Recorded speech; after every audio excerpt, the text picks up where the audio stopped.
Hello everyone and welcome back to another video of leetcode with me, and in this video we will be solving a few questions.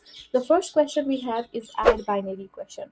So we will be given two strings a and b and we have to return their sum as a binary string, that is binary sum as a binary string.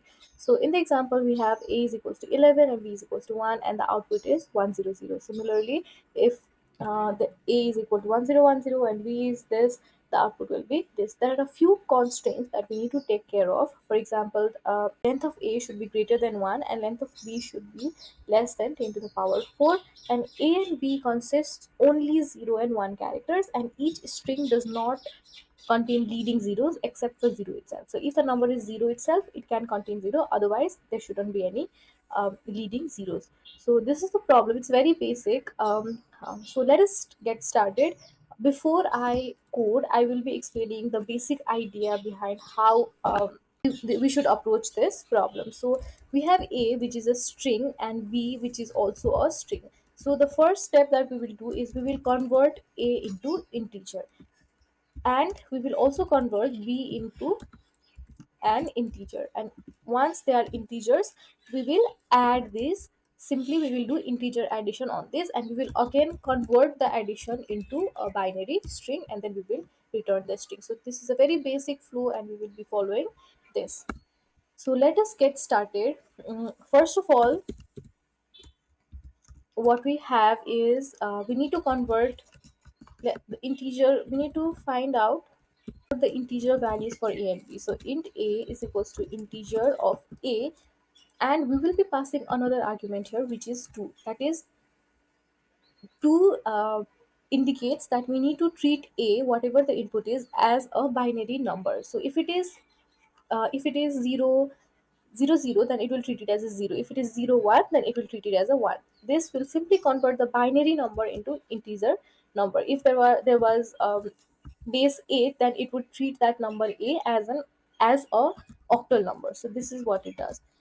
In the next step, we will be converting b into an integer and treat it as a binary number. Now finally what we do is uh, we simply do integer addition for these two values, and after we do that, we will return. But before we return, let us do print binary of sum, just to make sure what we are doing here. Return binary of sum. So when we do this, if I run this,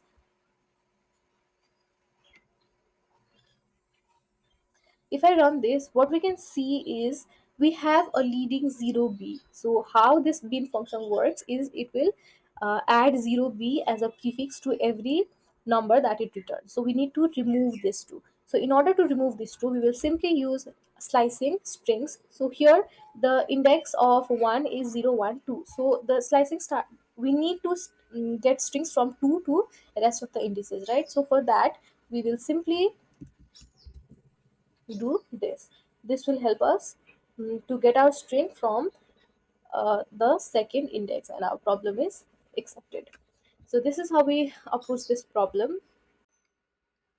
So moving on to the next question, we have a same tree problem. In this problem, we have to check if two binary trees are equal or not. We will be given two roots p and q, and we have to check if they are same. So they will be same if they are both structurally identical and the nodes have same value. So here we can see they are both structurally identical and they have same value. Whereas here, although the values at of the nodes are same, they are not structurally identical. Here they're structurally identical, but the values are not same, because on the left of one there is 2, whereas here there is 1. So to solve this problem, we will follow we will take recursion approach, in which we will be calling we will be checking base conditions, and we will recursively call that function for left and right nodes, because for this type of problem recursion works the best. Condition for this problem will be a few things, like first of all we will check if both p and q values are none. If both the values are none, if there are no trees, that means if null values are there, then we will return true. So true for both p and q none. So this is our base condition for true. Now for false, we have two base conditions. We have to check both identically and if the values are same. So if the values are different, that is if p dot value is not equal to q dot value, then we will return false. That is one case. And another case for false is if only one of them is none. So if one is none and other is not none, that will be that means that they are not the same tree. So if p is none and q isn't, or vice versa. So these are the conditions we need to check. So these are the conditions that we check, and after this what we do is we recursively call the same thing again and again for left and right trees. So let us start coding. First of all, we will check if p is none and q is none. So if both of them are none, that means that they are same tree, because two non trees are same trees. And if p is none or q is none, so if only one of them is none, then we will return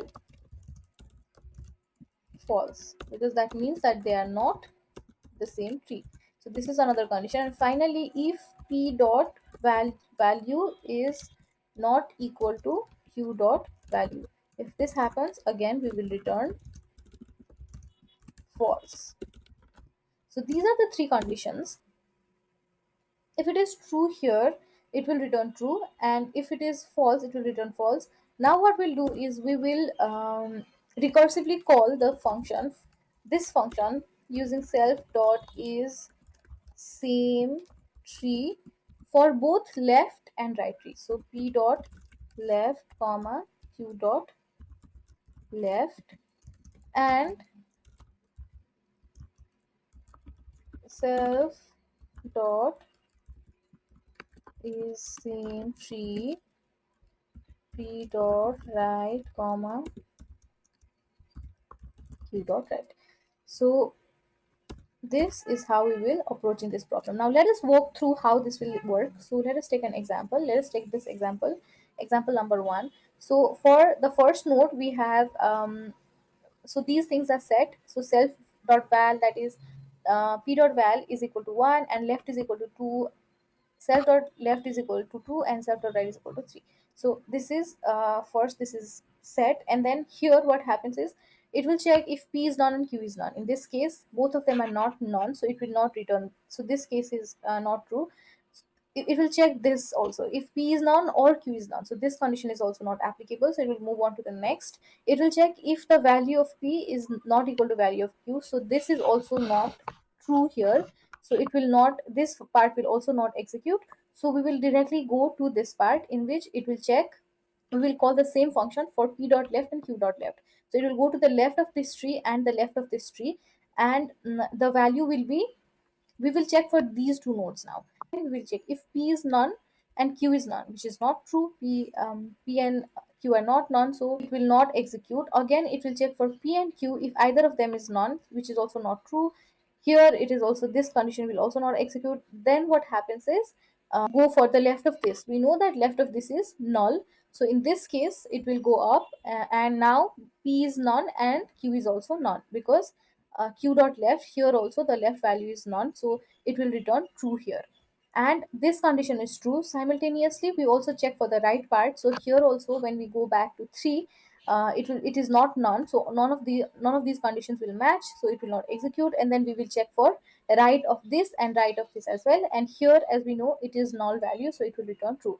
And since this and this both are true, now we will, this function will return true. So this is how this function works. Now let us run this code.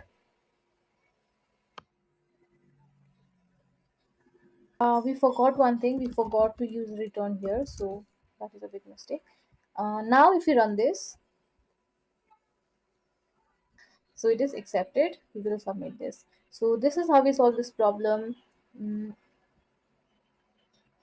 so this is how we solve this problem. Keep coding and see you in the next one.